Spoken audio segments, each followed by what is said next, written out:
My neighbor stopped me on the sidewalk and whispered something that made my stomach drop. "John, children are coming out of your son's garage at night." For a moment I thought he had completely lost his mind. But he wasn't smiling. He kept staring at Daniel's house across the street like he expected something to move inside it. "What are you talking about?" I asked. He lowered his voice even more. "3 nights in a row," he said quietly. "Right after midnight." I frowned. "And?" "The garage door opens halfway." He paused. "Then kids come out." "Kids?" "Not one. Several." I felt a cold knot tighten in my chest. "My son doesn't have kids," I said slowly. "I know," my neighbor replied. "That's exactly why this is so strange." For a moment we just stood there in silence. The house across the street looked completely normal. Lights off. Curtains closed. Quiet. Too quiet. Daniel had bought that house 2 years ago. 3 bedrooms. Nice yard. Safe neighborhood. He told me he wanted a fresh start. I believed him. Maybe that was my first mistake. "How old were they?" I asked. 8 maybe, my neighbor said. One looked younger. My stomach twisted. "What were they doing?" "They walked out quietly," he said. "Like they were trying not to make noise." That sentence made my chest tighten. Then he added something worse. "A van picked them up." A van. I turned slowly and looked at the garage. Plain white metal door. Closed. Silent. But suddenly it didn't feel ordinary anymore. "When did this happen last?" I asked. "Last night." Daniel wasn't home.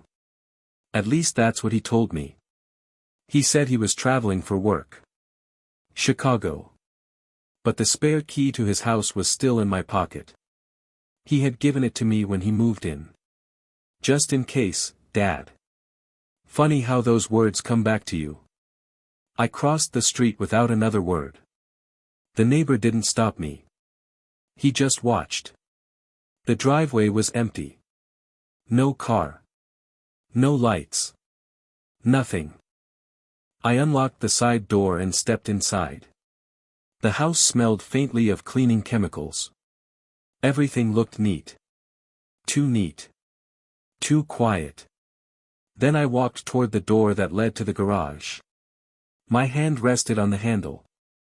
For a moment I thought about calling Daniel. Maybe there was an explanation. Maybe my neighbor misunderstood. But 30 years as a probation officer had taught me something. When something feels wrong, it usually is. I turned the handle. The door creaked open. The garage light flickered on. And what I saw inside my son's garage made my blood run cold. For a few seconds I just stood there in the garage doorway, trying to make sense of what I was seeing. Then I slowly stepped inside.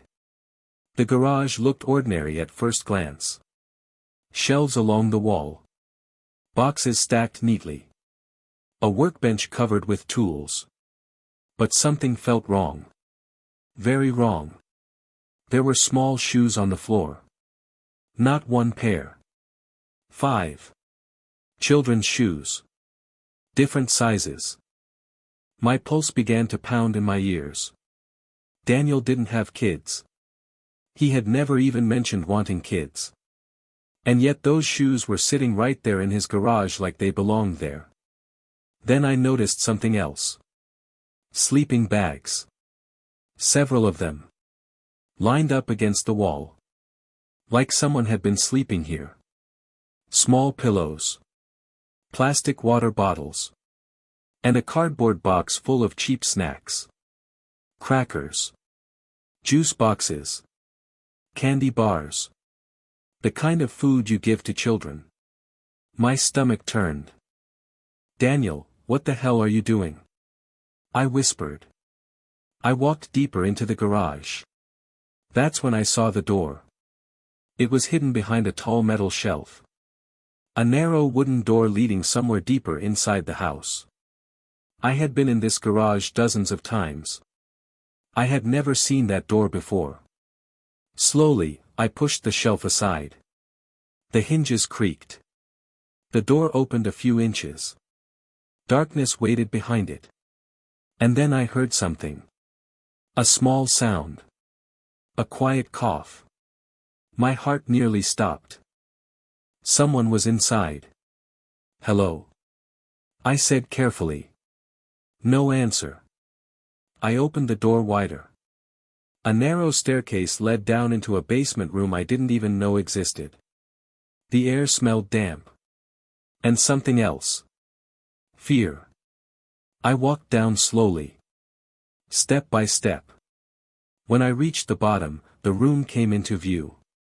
My breath caught in my throat. There were mattresses on the floor. 5 of them. Thin blankets. More bottles of water. Plastic bags with clothes. And drawings taped to the wall. Children's drawings. Houses. Trees. Stick figure families. But something was missing in every drawing. The parents. Every picture showed only children. That's when I heard a voice behind me. A small voice. "Are you the man from the van?" I turned slowly. A little boy stood in the corner. Maybe 8 years old. Thin. Dirty. Terrified. And behind him, 4 more children. All staring at me like they were afraid I might hurt them. I felt the ground shift under my feet. "Where is my son?" I asked quietly. The boy looked confused. "The man who owns this house," I said. The boy hesitated. Then he said something that made my blood run even colder. "He brings us here, but he doesn't stay." Silence filled the room. 5 children. Hidden under my son's garage. And suddenly I understood something terrible. This wasn't an accident. This was a system. And my son was part of it. I stood there for a long moment, staring at the 5 children in that basement room. None of them looked older than 10. Thin arms. Nervous eyes. They watched me the way animals watch strangers. Like they expected danger. I raised my hands slowly. "It's okay," I said quietly. "I'm not here to hurt anyone." No one moved. The boy who had spoken earlier stepped slightly in front of the others. Like he was protecting them. That alone told me everything. Children don't stand like that unless they've had to protect themselves before. "What's your name?" I asked him. He hesitated. "Mateo." "How long have you been here, Mateo?" The boy glanced at the other children. 3 days, he said. 3 days. My chest tightened. "And the others?" "They came yesterday." The room felt colder. "Where did you come from?" Mateo shrugged slightly. "The man brings us." "What man?" "The one who owns the house." My stomach dropped again. "Daniel. My son." I forced myself to stay calm. "What does he tell you?" Mateo looked at the floor. "That we stay here until the van comes." The van. Just like my neighbor said. "When does the van come?" I asked. "Night." "Every night?" He nodded. One of the younger girls started crying quietly. Another child put an arm around her. I had seen scenes like this before. Too many times. 30 years working as a probation officer meant I knew exactly what this looked like. Children hidden. Moved around at night. No records. No school. No parents nearby. This wasn't just strange. This was trafficking. My hands began to shake. But I forced myself to stay calm. Because panicking wouldn't help these kids. "Have you eaten today?" I asked. Matteo shook his head. We get food when the van comes. I looked around the room again. The snacks in the garage suddenly made sense. Cheap food. Just enough to keep them quiet. Just enough to keep them alive. Nothing more. How many children have been here before? I asked. Matteo thought for a moment. Different ones, he said. Sometimes 3. Sometimes 6. My heart sank. This had been happening for a while. Then another detail hit me. Daniel had bought this house 2 years ago. And shortly after that, he suddenly had money. A new car. Better clothes. Fancy vacations. At the time I thought he had just been doing well at work. Now a terrible possibility began forming in my mind. What happens when the van comes? I asked carefully. Matteo looked nervous.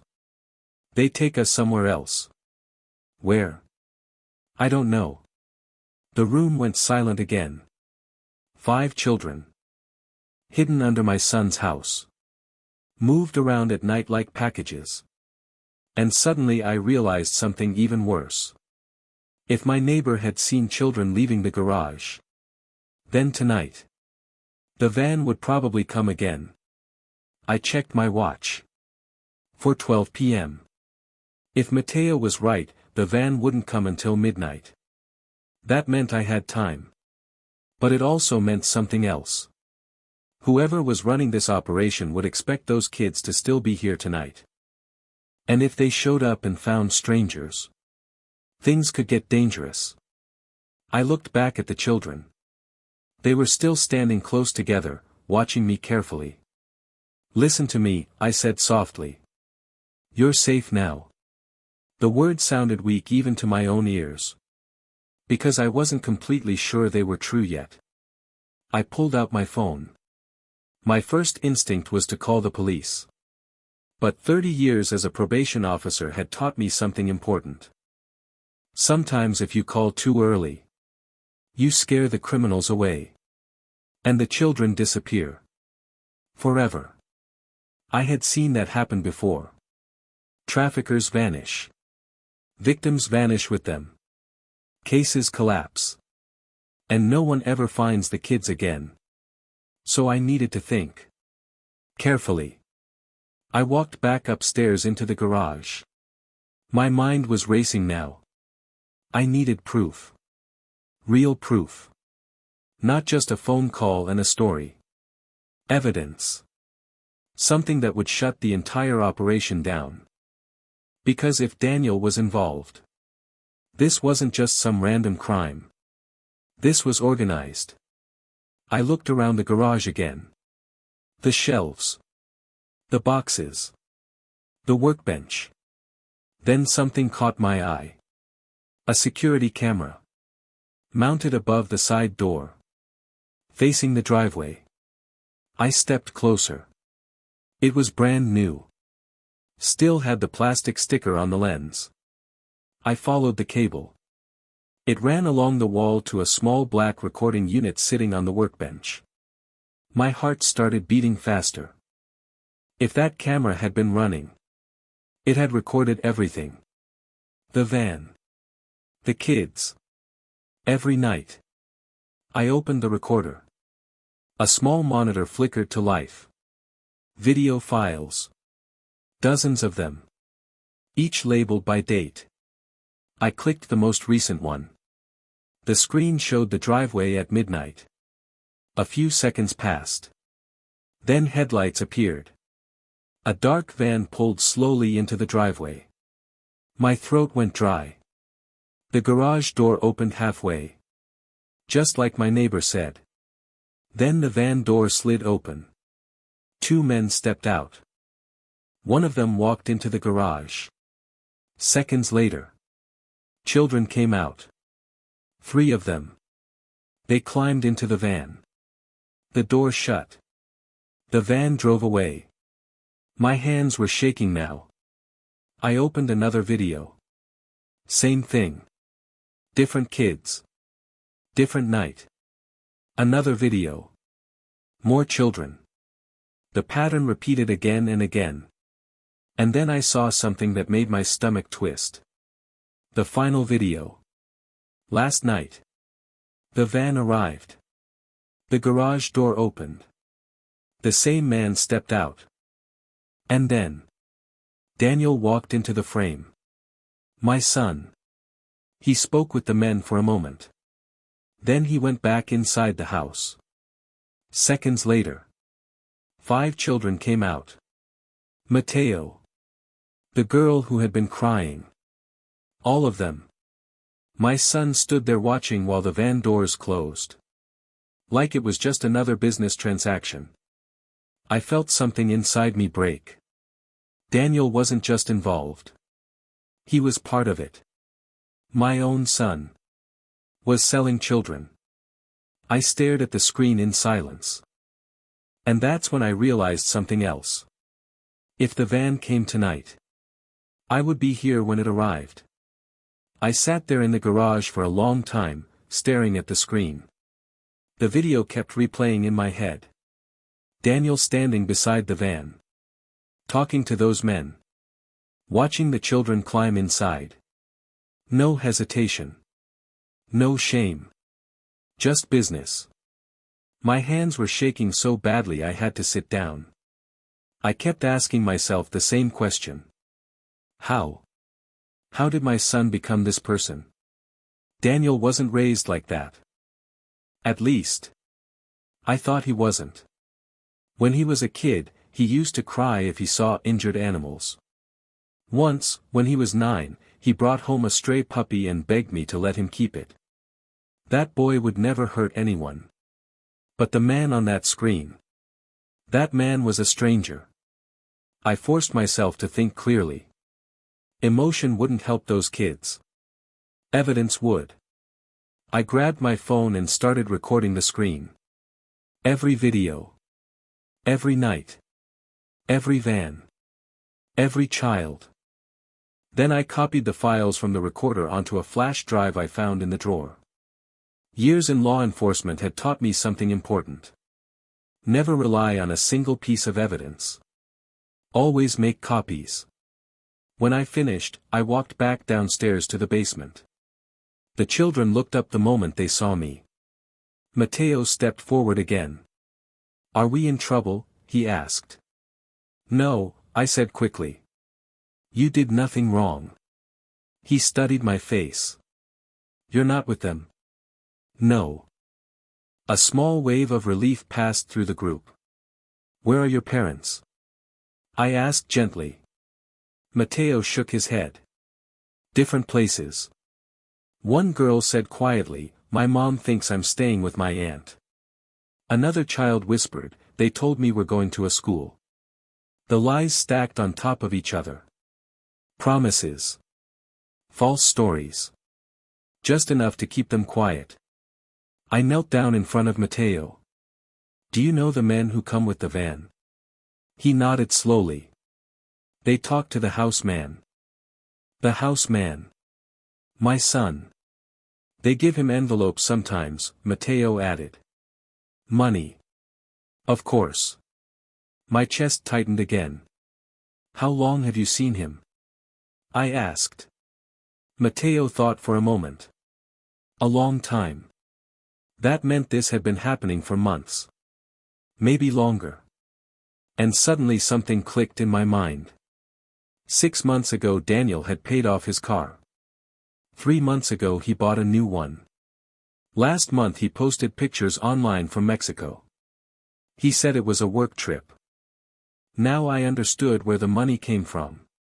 My son wasn't just helping these people. He was profiting from it. I stood up slowly. The anger inside me was growing now. Cold. Controlled. Not the kind that explodes. The kind that plans. I looked at the staircase leading back to the garage.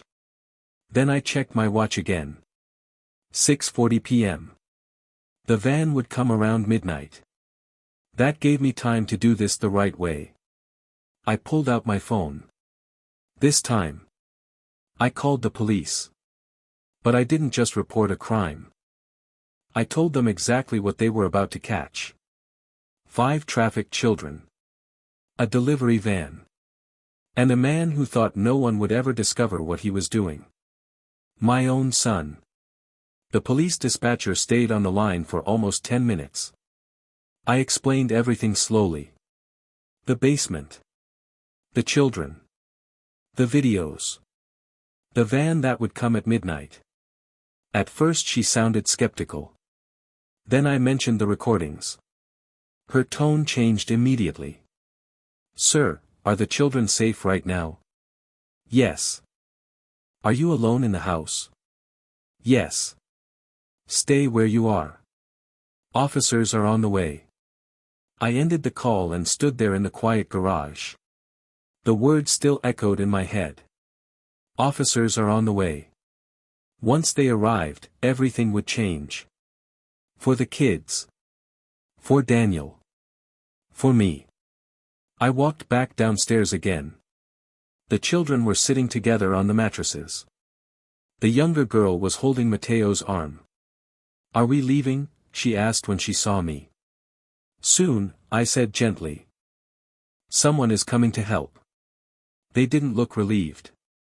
They looked confused. That's what happens when children stop trusting adults. Trust has to be rebuilt slowly. I sat on the floor with them. What are your names? I asked. One by one they answered. Mateo. Lena. Sophia. Diego. And the smallest girl, Camila. 5 children. 5 lives that should have been in schools, homes, playgrounds. Instead they were hidden in a basement under my son's garage. 10 minutes later I heard sirens in the distance. The children froze. Mateo stood up quickly. The van, he whispered. No, I said. This is something better. But even as I said it, my stomach tightened. Because I knew what the sirens meant. The police weren't just coming for traffickers. They were coming for my son. Red and blue lights flashed through the garage windows. Car doors slammed. Heavy footsteps approached the house. A loud knock shook the front door. Police. I opened the door before they could knock again. 3 officers stood there. Behind them I saw 2 more cars pulling up. What's going on here, sir? One officer asked. My name is John Walker, I said. And I believe my son is involved in a child trafficking operation. Silence fell over the driveway. Then I handed him the flash drive. There are videos on this. Recorded by the camera in the garage. He stared at it for a moment. Then he looked at me again. And the children? In the basement. Within seconds the house filled with movement. Officers entered quickly but carefully. Another officer called for child services. 2 of them went downstairs with me. When the children saw the uniforms, they pressed together again. Fear. Instinct. One officer crouched down. Hey there, she said softly. You're safe now. Those words sounded stronger than mine had earlier. Because this time they were real. But the hardest moment came a few minutes later. When the officer upstairs called down the stairs. Sir, we checked the camera footage. I walked back up slowly. He held the tablet in his hands. Paused on the frame where Daniel stood beside the van. You said this man is your son, he asked. My throat felt dry. Yes. He looked at me carefully. Then he said the words I had been dreading. Then your son is about to be arrested for human trafficking. I closed my eyes for a moment. Because no matter what Daniel had done, he was still my son. And tonight, I was the one who had destroyed his life. The police stayed in the house for nearly 2 hours. Child Protective Services arrived shortly after. 2 social workers came down to the basement and gently started talking to the kids. Blankets. Water. Quiet voices. Small steps to make frightened children feel safe again. I stood in the garage the whole time, watching the officers copy the footage from the camera system.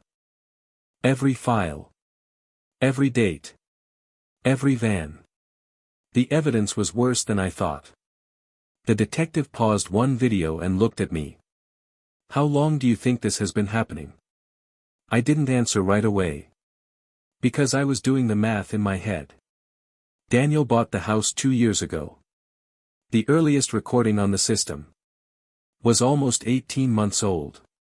Too long, I finally said. The detective nodded. Long enough to put several people in prison. He turned the monitor toward me. Another video played. The same van. Different night. Different kids. And Daniel standing there again. Talking to the men. Accepting an envelope. Even after everything I had seen. That moment still hurt. But anger wasn't what I felt now. What I felt was colder. Focus. Because I knew something the detective didn't yet. If Daniel was involved in something this organized, he wasn't the top of it. People like Daniel were middlemen. The real criminals stayed hidden. "We should wait," I said. The detective looked at me. "For what?" "For the van," I answered. He frowned. "You think it's still coming?" "They've been coming every night." I pointed to the screen. "If the kids disappear suddenly, whoever is behind this will know something went wrong." The detective crossed his arms, thinking. "You want to catch them in the act?" "Yes." He looked at the clock on the wall. 10:18 p.m. 2 hours until midnight. Finally he nodded. "All right." And suddenly the house became very quiet. Police cars were moved down the street. Lights turned off. 2 officers stayed inside with me. 3 more waited outside in unmarked vehicles. The children had already been taken to a safe center across town. Now the basement was empty. Silent. The detective leaned against the garage wall. "You doing okay?" he asked. I looked at the dark garage door. "My son ruined his life tonight." The detective didn't say anything. He didn't need to. At 11:52 p.m. we heard an engine. Low. Slow. A van. The detective raised his hand. Everyone went still. Headlights slid across the driveway. The van rolled quietly to a stop in front of the garage. Just like in the videos. The detective whispered into his radio. "Stand by." The garage door remote sat on the workbench. Daniel usually opened it from inside. But tonight. I pressed the button. The door lifted halfway. Exactly like the recordings showed. The van door slid open. 2 men stepped out. One of them walked toward the garage. He looked irritated. "Why's it already open?" He stepped inside. Then he stopped. Because the children weren't there. Instead, 5 police officers stepped out of the shadows. "Police.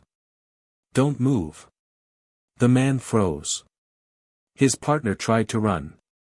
But officers outside the van grabbed him before he made it 3 steps. Within seconds they were both on the ground. Handcuffed.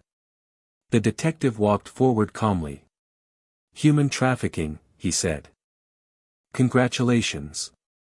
You picked the wrong house tonight." I stood there in the corner of the garage. Watching everything happen.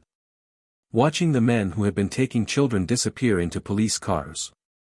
But the detective turned to me with a serious expression. "This is bigger than we thought," he said quietly. I frowned. "What do you mean?" He nodded toward the van. "You should see what's inside." I walked slowly toward the van. 2 officers were already searching it with flashlights. The back doors were open now. Inside were metal benches along the sides. Seat belts bolted into the frame. Blankets. Cheap backpacks. And a cooler filled with bottled water and sandwiches. It looked less like transportation. And more like a holding cage. My stomach turned. How many kids have they moved like this? I asked quietly. The detective shook his head. Too many. One officer held up a clipboard they had found near the driver's seat. Sir, you need to see this. The detective took it. Rows of names. Dates. Pickup locations. Drop locations. Some were just numbers. Others had short descriptions. Boy, 9, delivered. Girl, 7, transferred. My hands clenched. They weren't even writing names anymore. Just inventory. Human inventory. This is organized, the detective muttered. Very organized. Then another officer stepped out of the van holding a phone. You might want to see this too. The screen lit up with messages. Group chats. Coordinates. Schedules. Payment confirmations. One name appeared again and again in the conversations. Daniel. The detective exhaled slowly. Your son wasn't just helping them, he said. He was managing the local pickups. A cold weight settled in my chest. Local pickups. That meant houses. Neighborhoods. Families who thought their children were safe. The detective turned to one of the officers. Get this to cybercrime immediately. The officer nodded and hurried away. Sirens began approaching again. More units. This case had just grown 10 times bigger. One of the arrested men suddenly started shouting from the back of the patrol car. You don't know who you're messing with. The detective walked over calmly. Oh, I think we do. The man leaned forward against the bars. You shut down this route, someone else will open another. The detective smiled slightly. Maybe. Then he pointed at the house. But tonight you made one mistake. The man sneered. What's that?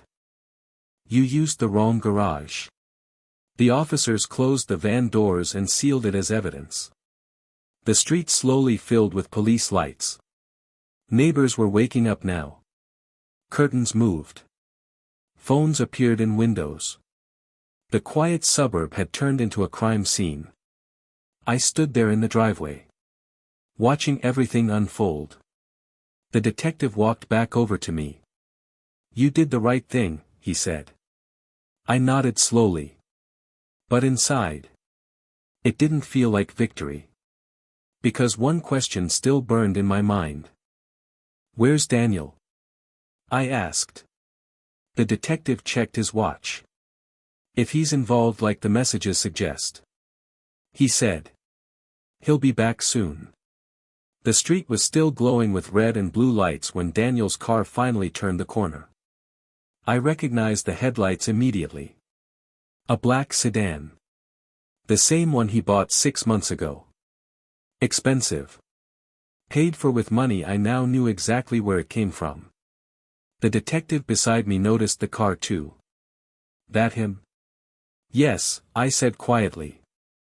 The sedan slowed as it approached the house. At first Daniel probably thought it was a routine police stop somewhere nearby. Then he saw the van. The patrol cars. The officers. And me. Standing in his driveway. The car stopped in the middle of the street. For a few seconds it didn't move. Then the driver's door opened slowly. Daniel stepped out. He looked confused at first. Then his eyes moved from the police cars. To the van. To the officers standing around the garage. And finally to me. The moment he understood what was happening, the color drained from his face. Dad, he said. The detective stepped forward. Daniel Walker. Daniel didn't answer. He kept staring at me. What did you do? He asked. The question hit harder than I expected. Not anger. Not denial. Just shock. I opened the garage, I said. Silence fell over the driveway. The detective spoke calmly. Daniel Walker, you are under arrest for human trafficking, conspiracy, and multiple counts of child exploitation. Daniel shook his head slowly. No, this is a mistake. The detective nodded toward the van. We caught your partners tonight. Daniel looked at the vehicle. Then back at me. You called the police. I didn't answer.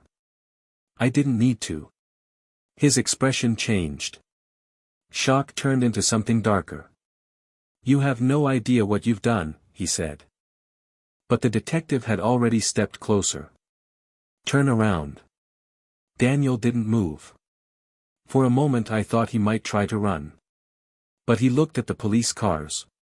The officers. The van. There was nowhere to go. Slowly. He turned around. The handcuffs clicked shut. That sound echoed through the quiet street. My son stood there with his hands behind his back.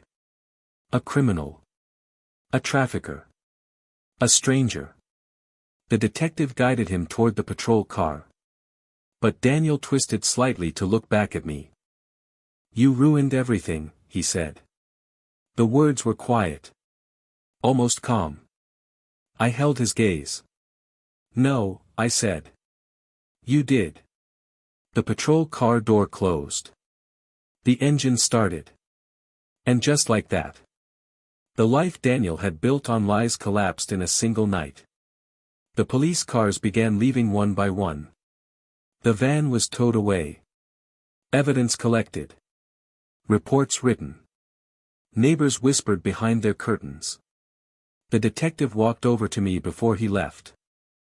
You just shut down one of the biggest trafficking routes in the state, he said. I nodded.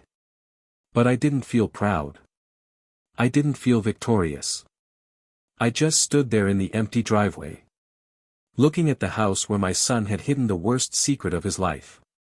And wondering how long the truth had been living behind that garage door.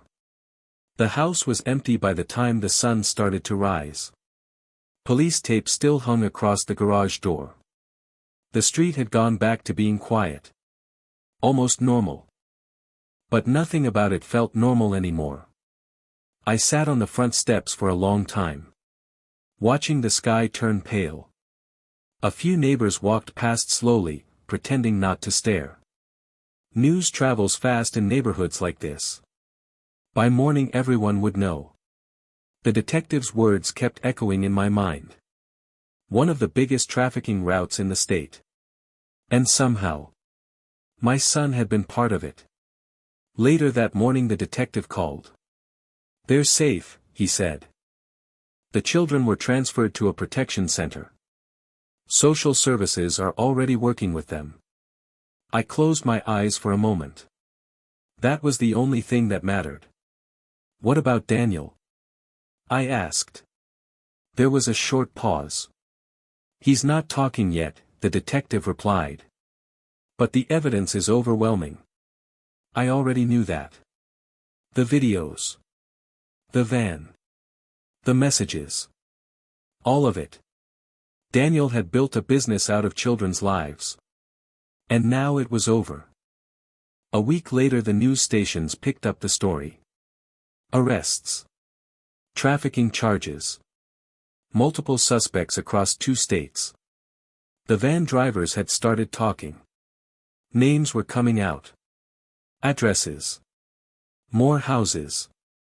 More garages. More hidden rooms. The network was collapsing piece by piece. But I didn't watch the news. I didn't need to. I had already seen enough. 2 months later the house was sold. I didn't want anything connected to it anymore. Not the garage. Not the basement. Not the memories. Some places carry too many ghosts. The money from the sale went somewhere better. A fund for the children who had been found that night. Not much. But enough to help them start again. People sometimes ask me how I knew something was wrong. The truth is, I didn't. My neighbor did. All he did was whisper one strange sentence on a quiet street. Children are coming out of your son's garage at night. And that was enough to open a door that should never have existed. Some people think justice is loud. Courtrooms. Headlines. Prison sentences. But sometimes justice is quieter than that. Sometimes it begins with a single moment. A man standing in his son's driveway. Opening a garage door. And refusing to look away.